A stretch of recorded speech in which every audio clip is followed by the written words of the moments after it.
Hello everyone, welcome to Sarkariyat once again. तो इस video में जो है मैं आप सभी के साथ एक इम्पॉर्टेंट डिस्कशन करने वाला हूं और ये जो हमारा डिस्कशन रहने वाला है ये AIIMS post basic BSc nursing के एंट्रेंस एग्जाम से रिलेटेड होने वाला है। ठीक है, तो एक तो एम्स का बीएससी नर्सिंग का एंट्रेंस एग्जाम होता है और एक पोस्ट बेसिक बीएससी नर्सिंग का एंट्रेंस एग्जाम होता है।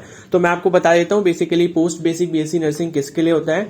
तो ऐसे जो भी कैंडिडेट्स हैं जिन्होंने जीएनएम का कोर्स पहले से किया हुआ है, जीएनएम जो है वो एक डिप्लोमा टाइप कोर्स होता है नर्सिंग का ही, उसकी फुल फॉर्म होती है जनरल नर्सिंग एंड मिडवाइफरी।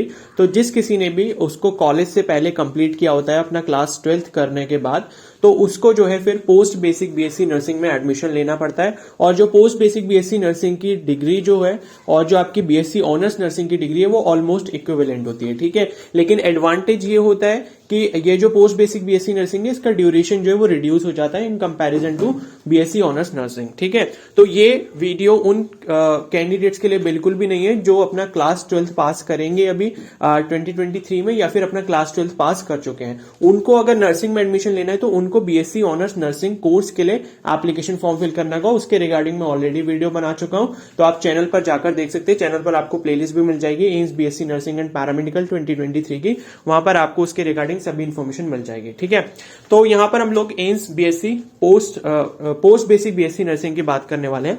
तो उसके रिगार्डिंग हम सभी डिटेल्स यहां पर चेक करेंगे कि कब आपके एप्लीकेशन फॉर्म स्टार्ट होंगे, कौन एलिजिबल है, एज लिमिट क्या रहती है, ये सभी पर हम डिस्कशन करने वाले हैं। और एग्जाम में क्या आपका सिलेबस रहता है, एग्जाम पैटर्न क्या रहेगा, एप्लीकेशन फॉर्म की फीस कितनी है, तो इन सभी के डाउट्स आपके at the end of the video जो है वो क्लियर हो जाएंगे। ठीक है, तो ये जो मैंने अभी स्क्रीन पर ओपन किया है ये आपका AIIMS BSc nursing, post basic BSc nursing और बीएससी पैरामेडिकल का 2022 के लिए इन्फॉर्मेशन बुलेटिन है या फिर प्रोस्पेक्टस है। तो इसके अकॉर्डिंग ही हम लोग जो है इन्फॉर्मेशन डिस्कस करने वाले हैं। ठीक है, तो और उससे पहले जो है अपना डिस्कशन स्टार्ट करने से पहले आप सभी से रिक्वेस्ट है कि अगर आप चैनल पर नए हैं तो आप चैनल को जो है जरूर सब्सक्राइब कर लें और बेल आइकन को प्रेस कर लें। इसके रिगार्डिंग फ्यूचर में जो भी अपडेट्स होंगे, जैसे कि एप्लीकेशन फॉर्म जब रिलीज होता है उसको कैसे फिल करना होगा, डॉक्यूमेंट्स कैसे अपलोड करने होंगे, उसके आगे का क्या प्रोसेस रहेगा, ठीक है, इन सभी पर मैं जो है आपको अपडेट्स देता रहूंगा। ठीक है, तो इसलिए आप जो है चैनल को जरूर सब्सक्राइब कर लें और बेल आइकन को प्रेस कर लें। तो फ्यूचर में जब भी इसके रिगार्डिंग ऑफिशियल अपडेट्स आएंगे उसके बारे में आपको इन्फॉर्मेशन टाइम टू टाइम मिलती रहेगी। ठीक है, तो इस चीज के लिए जो है ये करना आपके लिए काफी ज्यादा इंपॉर्टेंट है। तो यहां पर जो इसके अकॉर्डिंग मतलब जो भी 2022 वाला सेशन अभी ऑलमोस्ट ओवर हुआ है, तो इसके अकॉर्डिंग जो है एप्लीकेशन फॉर्म आपका जो बेसिक रजिस्ट्रेशन है वो आपका अप्रैल में स्टार्ट हुआ था। ठीक है, तो आप अपने अकॉर्डिंग भी यही मान के चलो कि मार्च या फिर अप्रैल के आसपास ही आपके कहीं एप्लीकेशन फॉर्म रिलीज किए जाएंगे। और इसमें जो रजिस्ट्रेशन प्रोसेस होता है वो आपके 2 फेसेस में होता है। पहले आपको एक बेसिक रजिस्ट्रेशन करना होता है जिसमें आपको अपनी सिर्फ सिंपल जो भी पर्सनल डिटेल्स हैं वो एंटर करनी होती है और उसके बाद आपका एक फाइनल रजिस्ट्रेशन होता है जिसमें आपको डॉक्यूमेंट्स वगैरह अपलोड करने होते हैं। ठीक है, यहां पर आपको एक इंपॉर्टेंट चीज मैं बता दूं कि जब भी आप एम्स के लिए कोई भी कोर्स का एप्लीकेशन फॉर्म फिल करते हैं, चाहे वो बीएससी नर्सिंग हो, पैरामेडिकल हो या फिर पोस्ट बेसिक बीएससी नर्सिंग हो, तो आपको एप्लीकेशन फॉर्म जो है बहुत ही ज्यादा एक्यूरेटली फिल करना होता है। साथ ही जो भी डॉक्यूमेंट्स आपको अपलोड करने, चाहे वो आपका फोटो हो, सिग्नेचर हो, आपका कैटेगरी सर्टिफिकेट हो या फिर कोई और अगर डॉक्यूमेंट वो पूछते हैं अपलोड करने के लिए, तो आपको उसको करेक्ट फॉर्मेट में ही अपलोड करना होता है और वो एकदम क्लियर होना चाहिए। तो इसके रिगार्डिंग में भी मैं आपको प्रोसेस बताता रहता हूं कि कैसे आपको अपने डॉक्यूमेंट्स को सेट करना है। ठीक है, अगर आप डॉक्यूमेंट्स को क्या बोलते हैं उसके अकॉर्डिंग आप सेट नहीं करते हो और फिर अपलोड नहीं करते हो तो आपका एप्लीकेशन फॉर्म जो वो रिजेक्ट कर दिया जाता है और फिर आप एंट्रेंस एग्जाम नहीं दे सकते हो। ये सबसे इंपॉर्टेंट चीज है यहां पर जो आपको याद रखनी है। ठीक है, तो जो भी मैं आपको प्रोसेस बताऊंगा वो आप फ्यूचर में अच्छे से समझ लेना, उसके बाद ही आप अपना एप्लीकेशन फॉर्म फिल करना ताकि आपका फॉर्म जो है बिल्कुल भी रिजेक्ट यहां पर ना हो। ठीक है, तो मार्च एंड या फिर अप्रैल के आसपास आप कहीं जाकर समझ सकते हो कि एप्लीकेशन फॉर्म इसके रिलीज होंगे, मैं आपको अपडेट कर दूंगा। ओके, और यहां पर जो आपका एग्जाम है वो आपका जून में ही होगा। ठीक है, जून एंड में या फिर जून का जो लास्ट वीक है या फिर जो सेकेंड लास्ट वीक है, मतलब हाफ जो जून है 15 जून के बाद ही कहीं आपका एग्जाम जो है 2023 में कंडक्ट करवाया जाएगा पोस्ट बेसिक बीएससी नर्सिंग के लिए। ठीक है, उसके बाद कुछ और इंपॉर्टेंट यहां पर डिटेल्स देख लेते हैं। ठीक है, और एप्लीकेशन फॉर्म की फीस जो है वो आप यहां पर देख सकते हो। एप्लीकेशन फॉर्म की जो फीस है वो 1500 रुपीज है अनरिजर्व और ओबीसी कैटेगरी के लिए। बाकी जो एससी एसटी ईडब्ल्यूएस कैटेगरी है उनके लिए 1200 रुपीज रहेगी और जो पीडब्ल्यूडी कैंडिडेट्स हैं उनके लिए यहां पर कोई भी चार्ज नहीं लिया जाएगा एप्लीकेशन फॉर्म के लिए। ठीक है, तो ये आपकी एप्लीकेशन फॉर्म की फीस के रिगार्डिंग जो है इंफॉर्मेशन हो गई। उसके बाद हाँ, यहाँ पर एक और इम्पॉर्टेंट चीज है कि इसका जो एग्जाम सेंटर होता है उसके रिगार्डिंग में आपको काफी सारे डाउट्स आते हैं, तो वो भी अभी हम लोग देखने वाले हैं। ठीक है, ये अंडर ग्रेजुएट कोर्सेज के बारे में है, ये बीएससी नर्सिंग के बारे में। अब ये बीएससी नर्सिंग पोस्ट बेसिक के बारे में। ठीक है, तो यहाँ पर कुछ इन्फॉर्मेशन लिखी है कि ये कोर्स किसके रिगार्डिंग रहता है, तो वो आप इसको पढ़ सकते हो, इतना ज्यादा इंपॉर्टेंट नहीं है।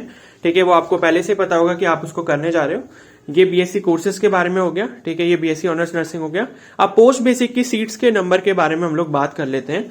तो यहाँ पर देखो, जो आपका पोस्ट बेसिक नर्सिंग कोर्स है ये सिर्फ आपका एम्स न्यू दिल्ली में ही है और किसी एम्स में यहाँ पर नहीं है। ठीक है, यहां पर आप देख सकते हो BSc nursing post basic for AIIMS new Delhi, तो एम्स न्यू दिल्ली में ही सिर्फ इसकी सीट्स हैं और किसी भी एम्स में यहां पर सीट नहीं है।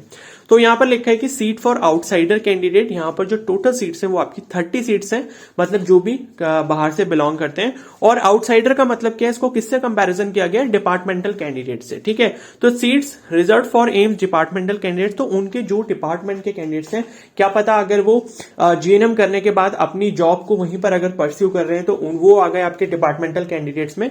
ठीक है, तो वो सीट्स 20 हैं, तो वो उन कैंडिडेट्स के लिए होती हैं। बाकी जो नॉन डिपार्टमेंटल कैंडिडेट्स हैं, जो एम्स में ऑलरेडी यहां पर उनको प्लेस नहीं किया गया है, ठीक है, और उन्होंने कहीं से अपना जीएनएम कराया और वो कहीं पर अलग कहीं जॉब कर रहे हैं, तो वो आपके आउटसाइडर कैंडिडेट्स में आ जाएंगे और उनके लिए सिर्फ यहां पर 30 सीट्स वैकेंट है। 30 में से 12 जो है वो आपकी जनरल कैटेगरी की सीट्स हैं। जनरल कैटेगरी में अगर पीडब्ल्यूडी सब कैटेगरी कोई है तो उसके लिए 1 सीट है, ईडब्ल्यूएस के लिए 3 सीट्स हैं, ओबीसी कैटेगरी के लिए 8 सीट्स हैं, एससी कैटेगरी के लिए 4 सीट्स हैं और एसटी कैटेगरी के लिए यहाँ पर 2 सीट्स हैं। तो इस तरीके की आपकी कुछ सीट मैट्रिक्स है कि बाकी डिपार्टमेंटल कैंडिडेट जो भी हैं तो वो नीचे वाली सीट मैट्रिक्स को फॉलो कर सकते हैं। ठीक है, और उसके बाद है यहां पर, ठीक है, ये तो आपका पैरामेडिकल कोर्सेज के रिगार्डिंग इन्फॉर्मेशन है।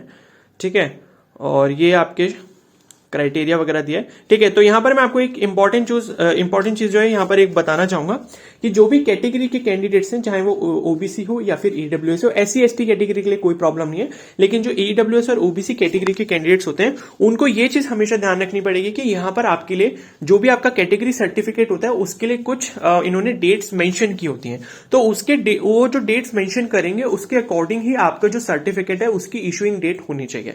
अगर वो उससे पहले की होती है या फिर उसके बाद की होती है तो वो वैलिड नहीं माना जाएगा और उस केस में क्या होगा, आपका कैटेगरी सर्टिफिकेट रिजेक्ट कर दिया जाता है और फिर जो है आपको कैटेगरी का बेनिफिट नहीं मिलता है और साथ ही आपको क्या करेंगे, फिर वो जनरल कैटेगरी में शिफ्ट कर देंगे, तो इससे आपका काफी ज्यादा लॉस हो सकता है। ठीक है, तो यहां पर आपको डेट्स जो है वो मतलब हमेशा ध्यान रखनी है कि जब भी एग्जाम डेट होगी, ठीक है, तो एग्जाम डेट आपकी जब भी होती है उससे पहले पहले का ही आपका सर्टिफिकेट में जो है इशू डेट होनी चाहिए। और यहां पर आप एक चीज देख सकते हो, जैसे बीएससी नर्सिंग के लिए इन्होंने जो है पूरे 1 ईयर का जो है ड्यूरेशन दिया, मतलब एग्जाम डेट जब आपकी होगी उससे 1 साल पहले तक का अगर आपके पास है तो सर्टिफिकेट है तो ठीक है। ठीक है, ये ओबीसी की बात हो रही है।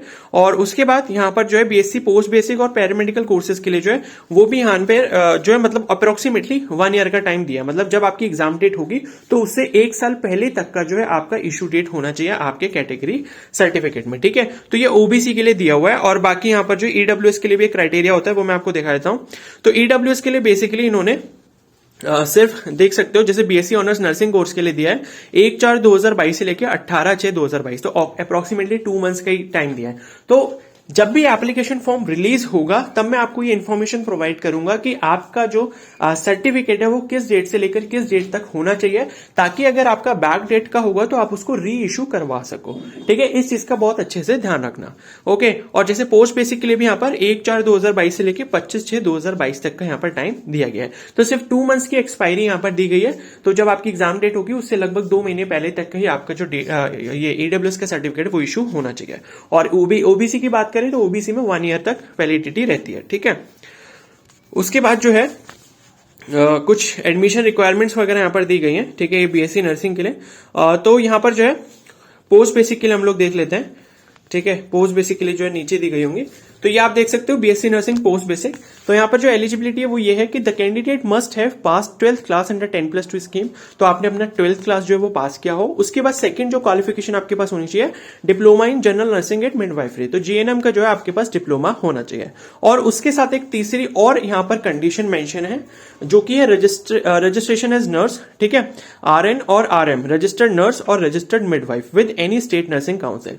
ठीक है, तो अगर आपने जीएनएम करा है तो जीएनएम के बाद आपके पास स्टेट नर्सिंग काउंसिल में रजिस्ट्रेशन होना कंपलसरी है अगर आप पोस्ट बेसिक बीएससी नर्सिंग का कोर्स जो यहां से करना चाहते हो और एम्स में जो उसका एप्लीकेशन फॉर्म फिल करना चाहते हो। ठीक है, तो इस चीज का आप अच्छे से ध्यान रखना। जब आपने जीएनएम कंप्लीट कर लिया तो आप अपने स्टेट नर्सिंग काउंसिल में रजिस्ट्रेशन जो है वो जरूर करवा लेना। ठीक है, और उसके बाद यहां लिखा है कि in case of male nurses beside being registered as a nurse with the state nursing council should have obtained a certificate in general nursing and instead of training in midwifery training in any subject of the following for a period of 6 months। ठीक है, तो देखो जो mail nurses हैं, females की बात नहीं हो रही, जो मेल नर्सेस हैं, जो ऐसे मेल कैंडिडेट हैं जिन्होंने जेएनएम कंप्लीट किया है, तो उनका स्टेट नर्सिंग काउंसिल में रजिस्ट्रेशन तो होना चाहिए, साथ में उनके पास 6 मंथ्स की ट्रेनिंग भी होनी चाहिए इन सभी फील्ड्स में। या तो ओटी टेक्निक्स हो सकता है, ऑप्थेल्मिक नर्सिंग हो सकता है, लैप्रोसी नर्सिंग, टीबी नर्सिंग, तो जो भी यहां पर मेंशन किया उसमें एटलीस्ट 6 मंथ्स की आपके पास ट्रेनिंग का सर्टिफिकेट होना चाहिए। तो ये आपकी एलिजिबिलिटी है इसके लिए। ठीक है, उसके बाद जो है आपको एग्जाम सेंटर के बारे में डिटेल दे देता हूं। ठीक है, एग्जाम सेंटर के बारे में, तो एग्जाम सेंटर जो होता है basically BSc post basic BSc nursing के लिए, वो बेसिकली सिर्फ दिल्ली है। ठीक है, तो यहां पर आप देख सकते हो बीएससी नर्सिंग पोस्ट बेसिक में ही लिखा हुआ है, जो 2 पॉइंट्स लिखे हैं ए और बी, यहां पर लिखा है the examination will be held in Delhi and in English language only. ठीक है, तो इसका जो एग्जाम है वो सिर्फ आपका इंग्लिश लैंग्वेज में ही होगा, तो इस चीज का आपको ध्यान रखना है। और साथ ही जो एग्जाम आपका कंडक्ट करवाया जाएगा वो दिल्ली में होगा। ठीक है, उसके बाद लिखा है the selection of candidates will be made on a 2 stage performance evaluation as under. तो यहां पर आपके 2 स्टेज होने वाले हैं, जिसमें आपका पहला होता है रिटन टेस्ट और सेकंड वाला जो होता है वो आपका होता है इंटरव्यू या फिर पर्सनल असेसमेंट। ठीक है, तो इसमें जो रिटन टेस्ट होगा वो आपका 90 मिनट्स का हो, जिसमें आपके 70 एमसीक्यू टाइप क्वेश्चंस होंगे, जो कि आपके नर्सिंग, ठीक है, fundamentals of nursing, medical surgical nursing including anatomy, physiology and pharmacology, obstetrics nursing and midwifery, paediatric nursing, community health nursing, psychiatric nursing and professional training nursing,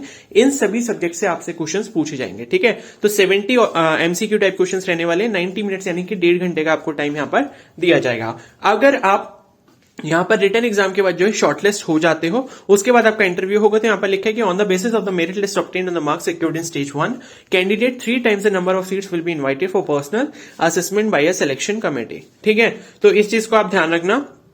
और उसके बाद जो है ठीक है, तो मतलब ये है कि रिटन में आपको मार्क्स अच्छे लाने पड़ेंगे, मेरिट में आना पड़ेगा, और जितनी भी टोटल सीट्स हैं, जैसे कि सपोज 30 सीट्स हैं, तो टोटल नंबर ऑफ कैंडिडेट्स 90 जो है वो यहां पर इंटरव्यू के लिए बुलाए जाएंगे। ठीक है, तो उसके बाद इंटरव्यू होगा, और इंटरव्यू में भी जो है आपके कुछ मार्क्स रहेंगे, 30 मार्क्स का इंटरव्यू होगा, और उन दोनों को मिला के जो आपकी एक फाइनल मेरिट यहां पर बन जाएगी। ठीक है, और उसके बाद जो है पर्सनल असेसमेंट में आपका पास्ट एकेडमिक रिकॉर्ड भी चेक किया जाएगा, यानी कि आपकी 12th में कितने मार्क्स थे, 10th में कितने मार्क्स थे, जीएनएम में आपकी कितनी परसेंटेज थी, तो इन सभी के बेसिस पर भी जो है आपका असेसमेंट यहां पर किया जाएगा, और फाइनल मेरिट जो है वो आपके स्टेज 1 और स्टेज 2 के बेसिस पर बन जाएगी। ठीक है, तो इस चीज का आपको ध्यान रखना है। और इसके अलावा मेरे को ऐसा लगता नहीं कि कोई और इंपॉर्टेंट इन्फॉर्मेशन है। ठीक है, बाकी एमसीक्यू टाइप आपका एग्जाम होने वाला है। बाकी यहाँ पर एप्लीकेशन फॉर्म फिल करने की गाइडलाइंस लिखी है, तो ये तो मैं आपको बता दूंगा जब एप्लीकेशन फॉर्म यहाँ पर रिलीज होगा। ठीक है, तो फाइनली यहाँ पर जो है हमने ऑलमोस्ट सभी डिटेल्स कंप्लीट कर ली है। बाकी इसकी जो फीस वगैरह उसके बारे में हम लोग देख लेते हैं, कुछ अगर इन्फॉर्मेशन दी है।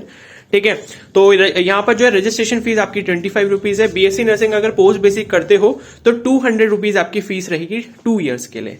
ओके, और पॉट मनी जो है वो आपको पोस्ट बेसिक के लिए 480 रुपीज देना होगा, और हॉस्टल का रेंट जो है वो आपका 240 रुपीज है। यानी कि आप अगर मानकर चलो तो आपकी जो फीस है 1500 रुपए के जो है अंदर अंदर, या फिर 2000 रुपए के अंदर अंदर हो जाएगी। ठीक है, तो पूरे जो 2 साल की आपकी फीस है पोस्ट बेसिक बीएससी नर्सिंग की, वो आपकी 2000 रुपीज यहाँ पर रहने वाली है। वो अप्रोक्सीमेटली फ्री है, और हो सकता है कि आपको यहाँ पर मंथली स्कॉलरशिप भी मिले, जैसे कि बीएससी नर्सिंग के कैंडिडेट्स को मिलती है। ठीक है, तो इस चीज का आपको यहाँ पर काफी ज्यादा बेनिफिट होने वाला है। ठीक है, तो अब यहाँ पर मुझे ऐसा लगता नहीं कि कोई और इंपॉर्टेंट इन्फॉर्मेशन है, हमने सभी कर लिया है। ठीक है, और ये आप देख सकते हो यहाँ पर लिखा हुआ है स्टाइपेंड, यहाँ पर 7th नंबर पॉइंट पे लिखा है बीएससी नर्सिंग पोस्ट बेसिक के लिए 500 रुपीज पर मंथ मिलता है। ठीक है, तो आप ये समझ के चलो कि आपकी जो एजुकेशन है ऑलमोस्ट यहाँ पर फ्री हो गई है, क्योंकि 2000 रुपीज आप फी पे करोगे, और उसके बाद 500 रुपीज पर मंथ जो है आपको यहाँ पर क्या मिल जाएगा, स्टाइपेंड मिल जाएगा। ठीक है, तो काफी ज्यादा बेनिफिशियल है, तो आप अपनी स्टडीज जो है अभी से स्टार्ट कर दें, इसकी प्रिपरेशन अभी से स्टार्ट कर दें। बाकी अगर मुझे इसकी स्टडीज से रिलेटेड या फिर जो आपके एंट्रेंस एग्जाम है उसके रिगार्डिंग अगर मुझे कुछ इंपॉर्टेंट मटेरियल वगैरह मिलता है तो वो भी जो है मैं यहाँ पर अपलोड कर दूंगा और आपके साथ जो शेयर कर दूंगा, ठीक है। बाकी ये सब इंस्ट्रक्शंस दिए हैं एप्लीकेशन फॉर्म वगैरह फिल करने के, तो यहाँ पर जो हमने सभी डिटेल्स को कवर कर लिया है। फिर भी अगर इसके बाद कोई डाउट रहता है तो आप मुझसे कमेंट सेक्शन में जरूर पूछ सकते हो, या फिर मुझे इंस्टाग्राम पे भी डीएम कर सकते हो। मेरे इंस्टाग्राम का जो लिंक है वो भी मैंने कमेंट सेक्शन में पिन किया हुआ है, ठीक है। तो एप्लीकेशन फॉर्म जब आता है, इसके रिगार्डिंग कोई भी अपडेट आता है तो मैं आपको फ्यूचर में प्रोवाइड कर दूंगा। Just hit the like button and subscribe to the channel, ठीक है। और नोटिफिकेशन बेल को भी जो है ऑन कर लेना ताकि कोई भी नोटिफिकेशन जो है इसके रिगार्डिंग आपका मिस ना हो। तो अगर ये वीडियो हेल्पफुल लगी तो प्लीज को जरूर लाइक करना।